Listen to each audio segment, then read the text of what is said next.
Bonjour à tous. La vidéo d'aujourd'hui va consister à parler des flammes jumelles et leur taux vibratoire. Donc, on sait qu'on a tous un taux vibratoire qui est plus ou moins élevé d'après les fréquences qu'on va émettre. Au plus on est dans la joie, dans l'amour, dans la bonne humeur et la gratitude, au plus notre taux vibratoire va être élevé et puissant. Au plus nous allons être dans la colère, dans la désunion, et au plus notre taux vibratoire va être bas, et donc là nous allons vivre des événements qui sont néfastes et négatifs dans notre vie. Maintenant, chez les flammes jumelles, quelle est la différence avec une personne qui est dans un parcours individuel? La flamme jumelle, le parcours est exigeant d'ailleurs sur ce domaine-là. Dans ce domaine du taux vibratoire, effectivement, eh bien, la flamme jumelle n'a pas le droit à l'erreur. Le moindre écart ferait chuter le taux vibratoire du binôme entier. Alors avant la rencontre avec sa flamme jumelle, nous vivons plus ou moins normalement, comme tout le monde, avec un taux vibratoire qui fluctue de jour en jour.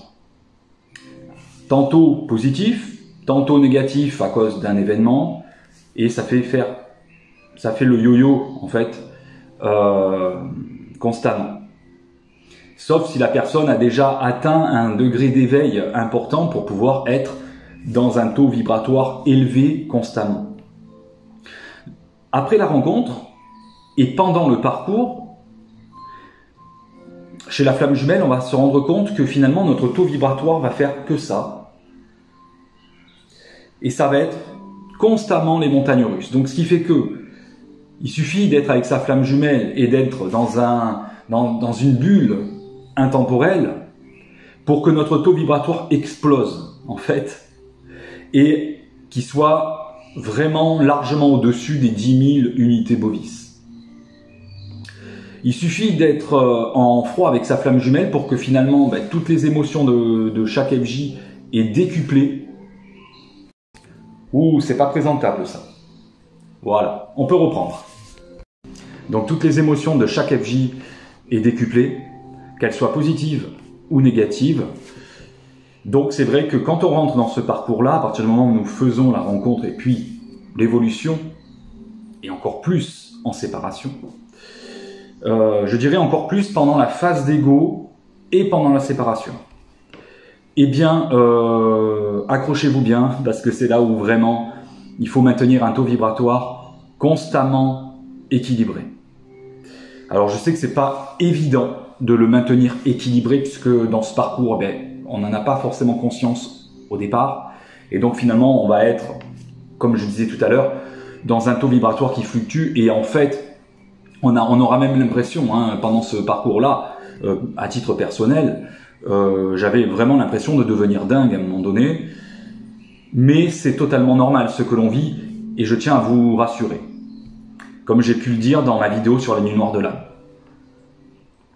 Maintenant, comment fait-on pour garder un taux vibratoire élevé? Donc je vais reprendre certains dires sur cette vidéo de la nuit noire de l'âme.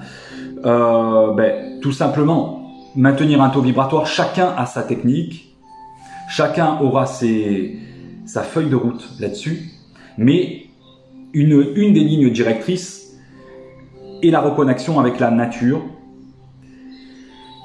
méditation en pleine nature, c'est ce que je faisais moi à titre personnel.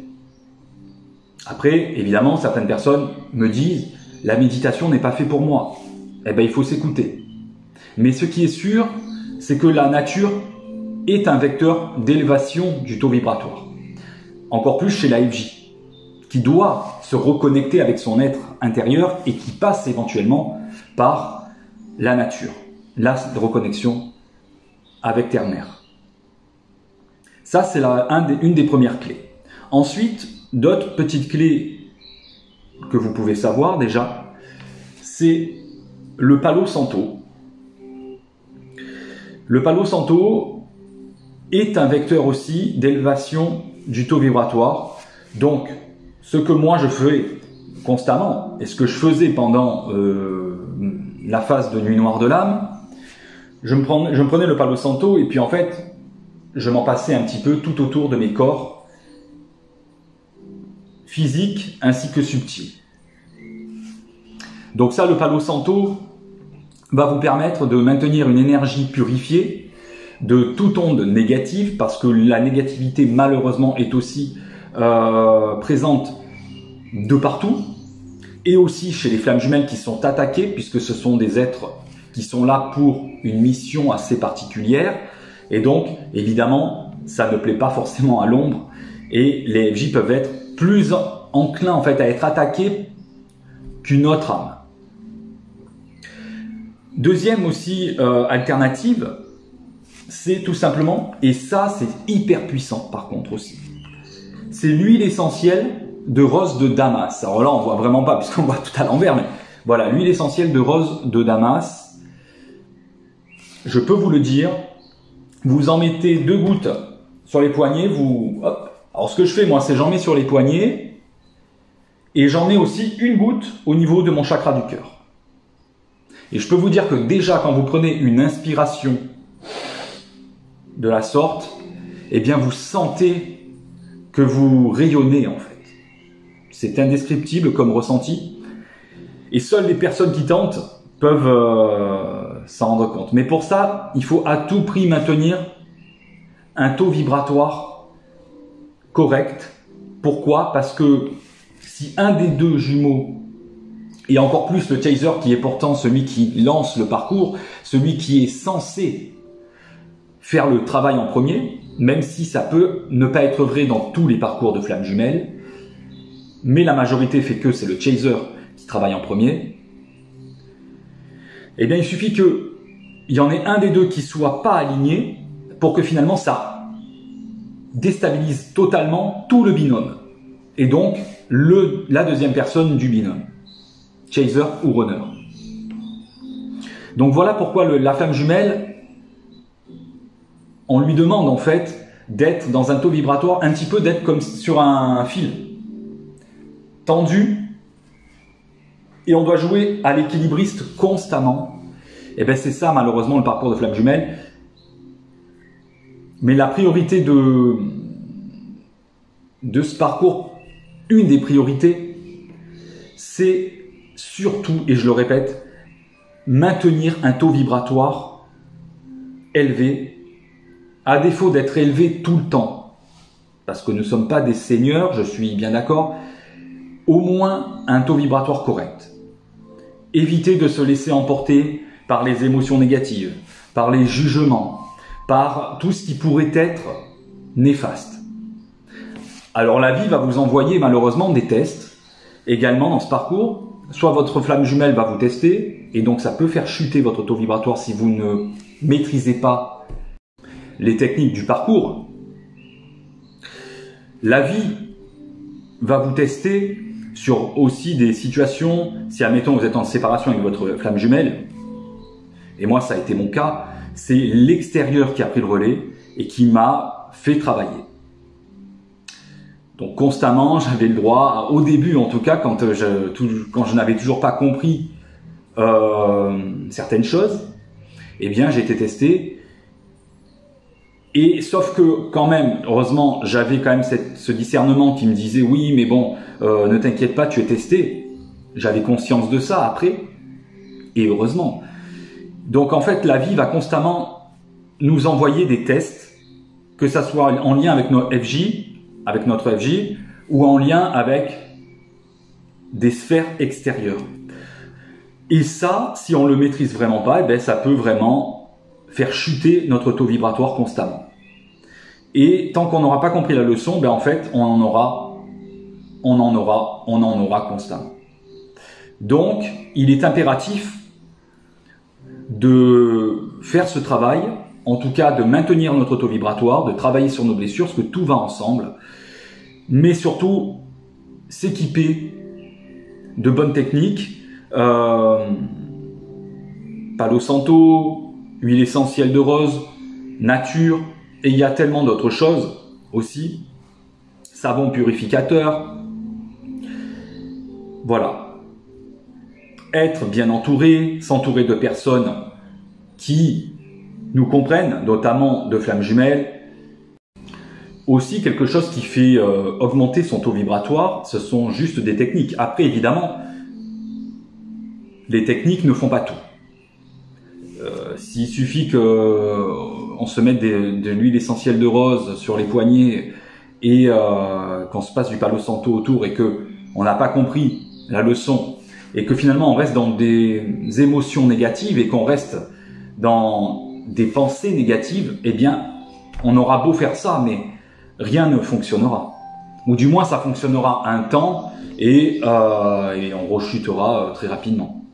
Donc là, il est impératif en amont, de travailler sur tous les corps. Là, les techniques qu'on a parlé tout à l'heure ne marchent que si on met de notre côté, que si nous faisons le travail intérieur.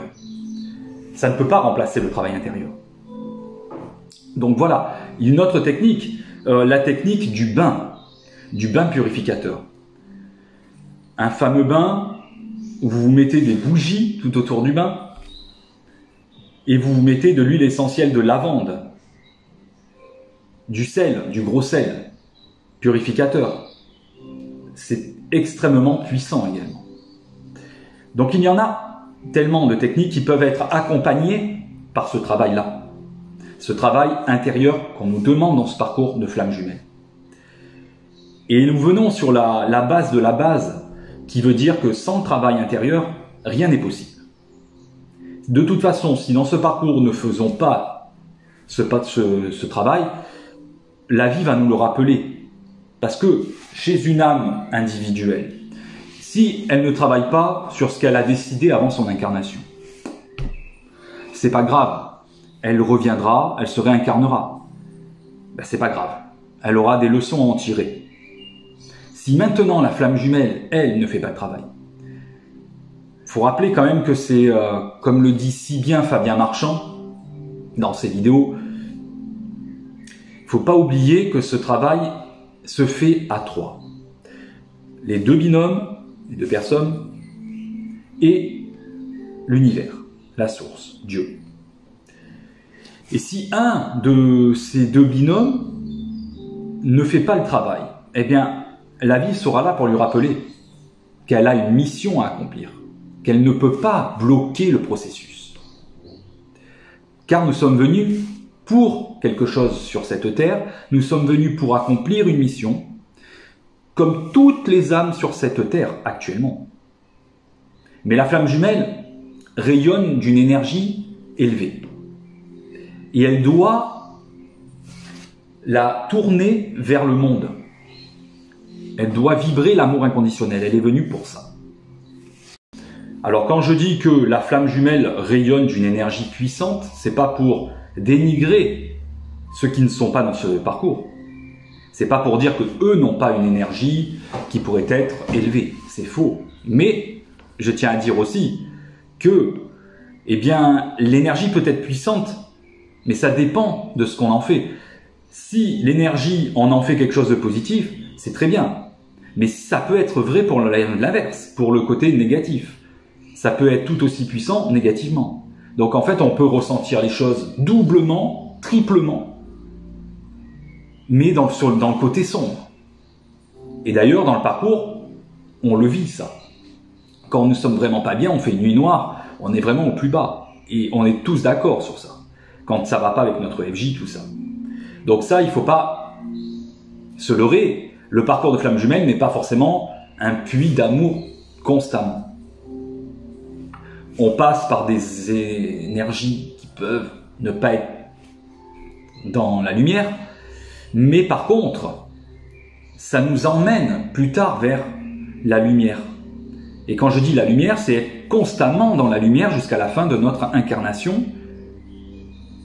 Notre âme, dans ce cas-là, pourra par la suite repartir avec une leçon acquise en plus comparée à d'autres incarnations. Et si les flammes jumelles ne se sont pas réunies dans cette vie, eh bien, il y aura déjà un travail qui aura été épuré et ça facilitera le travail d'une future incarnation, qui sera, on va dire, le contrat karmique aura été nettoyé, encore un peu plus comparé à avant. Donc voilà, donc cette vidéo était vraiment pour parler du taux vibratoire de la flamme jumelle, de l'importance de le maintenir constamment élevé, du moins constamment dans la lumière, dans la positivité. Et si l'objectif est atteint et qu'il y a réunion, eh bien les flammes jumelles dans ce cas-là ont fini leur cycle d'incarnation et elles auront totalement guéri leurs blessures, leurs nœuds karmiques qu'elles avaient en commun. Maintenant, ça ne veut pas dire que par la suite les âmes ne reviendront pas, mais en tout cas leur parcours et flamme jumelle aura été cicatrisé. La blessure de l'âme aura été complètement refermée. Et après, elles pourront revenir en tant que guide, spécialement guide pour les autres, et qui aura vraiment une mission tournée 100% pour autrui, pour soi évidemment, mais pour autrui, sans qu'il y ait forcément l'énergie du binôme dans cette incarnation-là. Après ça, elles pourront revenir pour guider les autres, il n'y a pas de problème, mais il n'y aura plus besoin d'incarnation en rapport avec la blessure de la flamme jumelle. Donc plus besoin de rencontre avec le binôme de la flamme jumelle, puisque l'âme aura été réunifiée. Voilà, je vous souhaite une très bonne journée et je vous dis à très vite pour une autre vidéo concernant les flammes jumelles ou sur la spiritualité dans son ensemble. Ciao!